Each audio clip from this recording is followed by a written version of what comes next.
अमळनेर मतदारसंघाचे आमदार व कॅबिनेट मंत्री अनिलदादा पाटील यांचा वाढदिवस विविध उपक्रमांनी साजरा करण्यात आलाय। नागरिकांनी सकाळपासूनच गर्दी केली होती। महिलांचीही गर्दी लक्षणीय होती। यावरून अनिलदादांवर प्रेम करणाऱ्यांची संख्या लाखोंच्या घरात होती। रक्तदान शिबिर, अपंगांना कृत्रिम अंग वाटप, मुलांना गणवेश, शालेय साहित्यासह दिवसभर कार्यक्रम सुरूच होते। नागरिकांची तोबा गर्दी पाहून अनिलदादाही भारावून गेलेत। माझ्यावर जनतेचं प्रेम हे ऋण आहे, ते मी काम करून विकास घडवून दाखवेन, असे मत दादांनी व्यक्त केले। तालुक्यातील विविध राजकीय पक्ष, संस्था, नेते, कार्यकर्ते, मान्यवर व्यक्ती हे रांगेने भर पावसात शुभेच्छा देण्यासाठी आले होते।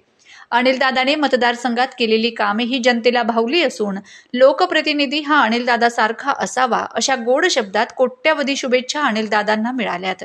नागरिकांची तोबा गर्दी पाहून विरोधकांना धडाकीच भरले आहे। संपूर्ण तालुक्यात शुभेच्छाचे फलक लागले होते।